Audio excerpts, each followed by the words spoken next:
ఏళ్లనాటి కళానేడు అయోధ్యలో శ్రీరాముని విగ్రహ ప్రతిష్టాపన యావత్ అఖండ భారతం హర్షధ్వనులతో ఆనందిస్తున్న వేళ. శాంతి కుమార్, బీజేపీ రాష్ట్ర కోశాధికారి. ప్రస్తుతం మాజీ మంత్రి కొంతాల రామకృష్ణ గారు మనతో ఉన్నారు. ఆయన రాజకీయ భవిష్యత్తు మనతో మాట్లాడేందుకు రామకృష్ణ గారు. సార్ చెప్పండి, ఏ విధంగా చూడొచ్చు మీరు జనసేనలోకి వెళ్ళడానికి ఎందుకు మీరు సిద్ధంగా ఉన్నారు?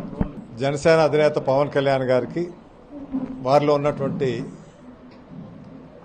పట్టుదల, కార్యదక్షత, పోరాటం చేయాలి ప్రజా సమస్యల మీద కానీ ప్రజాస్వామ్య వ్యవస్థను కాపాడాలనేటువంటి ఆయన పట్టుదలగా ఏవైతే కృషి చేస్తున్నారో, నిస్వార్థంగా వ్యక్తిగత ఎజెండా లేకుండా తన స్వార్థ ప్రయోజనాలే కాపాడుకోవాలనేది కాకుండా రాష్ట్రానికి ఇప్పుడు పట్టినటువంటి పీడను వదిలించాలనేటువంటి ఆలోచనతో టీడీపీతో కలిసి చేయడానికి అన్నది చిన్న విషయం కాదు, చాలా త్యాగానికి సంబంధించిన విషయం. ఆయన పట్టుదల, త్యాగం ఇవన్నీ కూడా వచ్చి ఆయన ఎజెండా కూడా పూర్తిగా వారితో మాట్లాడడం జరిగింది. ఉత్తరాంధ్ర అభివృద్ధి విషయంలో, రాష్ట్ర అభివృద్ధి విషయంలో, ఇరిగేషన్ ప్రాజెక్ట్స్ కానీ, ప్రతి చేతికి పని, ప్రతి ఎకరాకి నీరు, వీటి ద్వారా ఈ రాష్ట్రాన్ని సర్వతోముఖాభివృద్ధి సాధించుకుందామని ఏ విధంగా అయితే వెళ్లారో వాటికి ఎజెండాకి సంపూర్ణ మద్దతు తెలియపరుస్తూ, అంటే ఎంప్లాయ్మెంట్ విషయంలో కానీ, పనులు కల్పించడం కానీ, అదేవిధంగా వృత్తి పని వారికి, కుల వృత్తులకి ప్రోత్సహించి వారికి నైపుణ్యత పెంచి వారికి ఉద్యోగ అవకాశాలు, స్వశక్తి మీద వారు నిలబడేటువంటి శక్తిని కల్పించాలని, ప్రతి ఎకరాకు నీరిచ్చి ఇరిగేషన్ ప్రాజెక్టులు అన్నీ కూడా పూర్తి చేసి గోదావరి, వంశధార నదుల అనుసంధాన కార్యక్రమం చేసి అటు గోదావరి నుంచి అటు కృష్ణా, అదేవిధంగా రాయలసీమ వరకు ఇవన్నీ కూడా అనుసంధాన కార్యక్రమం ద్వారా ఈ రాష్ట్ర సర్వతోముఖాభివృద్ధికి తోడ్పడతా అనేటువంటి వారి లక్ష్యం ఏదైతే ఉందో దానికి సంపూర్ణ మద్దతు తెలియపరుస్తూ జనసేన పార్టీలోకి మా శ్రేయోభిలాషులు, ఆత్మీయులు అందరూ కూడా వారి సూచనల మేరకు ఈరోజు ఆ పార్టీలో జాయిన్ అవ్వాలని నిర్ణయం తీసుకోవడం జరిగింది. ఆనాడు రాజశేఖర రెడ్డి గారితో బాగా కలిసి పనిచేశారు, అలాగే ఆయన కొడుకు అలా ఆశయాలకు అనుకున్నాగా ఆయనతో ఎందుకు నడవలేకపోయారు? అంటే ఆశయం, సిద్ధాంత స్వరూపమైనటువంటి విభేదాలు. రాజశేఖర రెడ్డి ఆశయానికి ఇప్పుడున్న ముఖ్యమంత్రి గారి ఆశయాలకి పొంతన ఎక్కడా లేదు. నాడు విజయం కూడా మీకు ఎంపీ పదవి ఇస్తామని చెప్పి ఆహ్వానించింది, కండువా కూడా వేసుకోలేని పరిస్థితి వచ్చింది. ఆ కారణం ఏంటంటే ఇదే చెప్పా కదా, ఆయన విధానాలు నాకు ఇష్టపడలేదు. చెప్తున్నా, ప్రజాస్వామ్యం పూర్తిగా నిర్వీర్యం అయిపోయింది, అభివృద్ధి లేదు, ఒక ఇరిగేషన్ ప్రాజెక్ట్ లేదు, ఉన్న ఇరిగేషన్ ప్రాజెక్ట్ కనీసం మెయింటైన్ చేయట్లేదు. అందుకే అన్నమయ్య ప్రాజెక్టు గేట్లు కొట్టుకుపోయి వందలాది మంది చనిపోయారు అక్కడ, ఆయన సొంత జిల్లాలో. అటువంటిది అంత నిర్లక్ష్యం ఉండడం అన్నది ప్రజాస్వామ్యంలో క్షమించాలనేటువంటి విషయం ఇది. అందువల్ల ఏ రంగంలో కూడా అభివృద్ధి లేదు. వ్యవసాయ రంగం లేదు, ఒక కొత్త పరిశ్రమ రాలేదు, ఒక ఉపాధి అవకాశం కలగలేదు, ఉపాధి వీళ్ళకి ఉద్యోగ అవకాశాలు రాలేదు, ఉద్యోగస్తులు సకాలంలో జీతాలు లేవు. ఇటువంటి స్టీల్ ప్లాంట్ లాంటివి ప్రైవేటీకరణ అయిపోతూ ఉన్నాయి. గంగవరం పోర్టు లాంటిది ప్రైవేటు వ్యక్తులకు ఇచ్చేస్తున్నారు. కాకినాడ పోర్టు వెళ్ళిపోయింది, కాకినాడ కృష్ణపట్నం పోర్టు పోయింది. ఇవన్నీ ఒకటి ఒకటి వెళ్ళిపోతూ ఉంటే రాష్ట్రం ఎక్కడ అభివృద్ధి సాధించింది? మన ఉత్తరాంధ్ర సూజుల సేవంత ఉంది ఇక్కడ ఈ ప్రాంతానికి, అది ఇప్పటికీ కూడా అది పూర్తి చేయలేదు.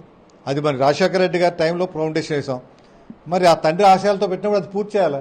పూర్తి చేసి తండ్రి ఆశయాలు పూర్తి చేసి కొడుకు ప్రారంభించాడని చెప్పుకుంటే ఆయన గర్వం, మాకు గర్వం. ఆ రకంగా చేస్తాడని ఆశించాం ఇంతవరకు 4 సంవత్సరాలు, కానీ చేయలేదు, ఇంక చేసే టైం కూడా లేదు.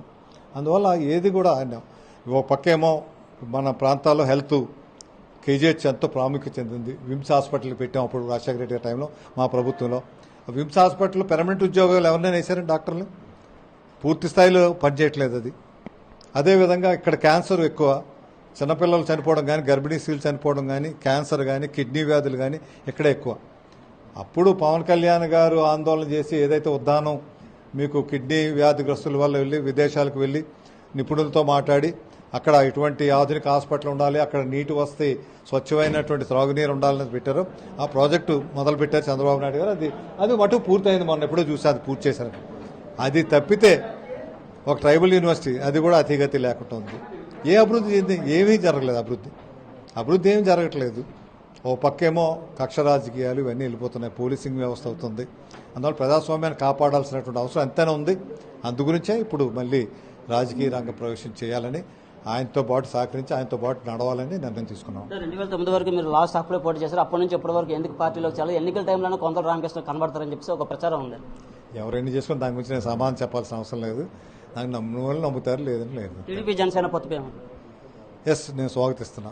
ఎందుకంటే ఇప్పుడున్నటువంటి పరిస్థితుల్లో అన్ని పక్షాలు కలిపి ఇప్పుడున్నటువంటి వ్యవస్థను ఓడించాల్సిన అవసరం ఉంది, ప్రక్షాళన చేయాల్సిన అవసరం ఉంది. పూర్తిగా చందాభిన్నం అయిపోయింది. వ్యవస్థే కాదు, ఆర్థిక వ్యవస్థ పూర్తిగా పోయింది. ఆర్థిక వ్యవస్థ మీద కూడా వారు శ్వేతపత్రం ప్రకటించాలి. 10 లక్షల కోట్లు అప్పు అంటున్నారు. సంవత్సరానికి సుమారు 40,000 నుంచి 50,000 కోట్ల రూపాయలు వడ్డీ కట్టాలి వాటి మీద. అంటే వడ్డీ కట్టడానికి అప్పు చేసేటువంటి దౌర్భాగ్య పరిస్థితి ఉంది. వీళ్ళు కాదు మేము 6 లక్షల కోట్లు అంటున్నారు. శ్వేతపత్రం పెట్టండి, గవర్నమెంట్ మీ చేతిలో ఉంది. అందువల్ల రాష్ట్రం అన్ని రంగాలు కూడా దెబ్బతింటుందండి. శర్మ ఏపీ కాంగ్రెస్ అధ్యక్షులుగా పెట్టడంపై ఏ విధంగా స్పందించారు? నేను స్వాగతిస్తున్నా. అంటే దీని ప్రభావం ఏమైనా వైసీపీ ప్రభుత్వంపై ఉంటుందా? ఉంటుంది, తప్పనిసరిగా ఉంటుందని అనుకుంటున్నాను నేనైతే. ఉంటుంది. ఎందువల్ల వాళ్ళు చెప్పండి సార్, ఇప్పుడు రాజకీయ ప్రత్యర్థులుగా మీరు దాడి రూపధర గారిని కొంత రామకృష్ణ అనకాపల్లి ఇప్పుడు ఒక రాజకీయ ప్రత్యర్థులు ఒక పేరు ఉంది, అలాంటి ప్రభుత్వం స్థాపించే స్థాయి కూడా ఇప్పుడు ఉంది. అసలు దానికి దీనికి సంబంధం లేదు. వారు ఒక పార్టీలో ఉన్నారు, మేము ఒక పార్టీలో ఉన్నాం. పార్టీలు కలుస్తాయి, సిద్ధాంతాలు ఉంటాయి, సిద్ధాంతాల పరంగా వెళ్తాం తప్పితే వైసీపీ పార్టీలో సీట్లు మార్పుపోయాము.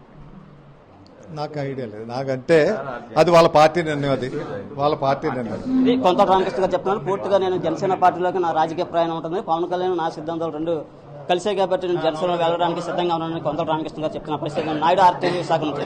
మరిన్ని వీడియోస్ కోసం ఛానల్ ని సబ్స్క్రైబ్ చేయండి, లేటెస్ట్ అప్డేట్స్ కోసం వాట్సాప్ ఛానల్ ని ఫాలో చేయండి అండ్ లింక్ డిస్క్రిప్షన్ లో ఉంది.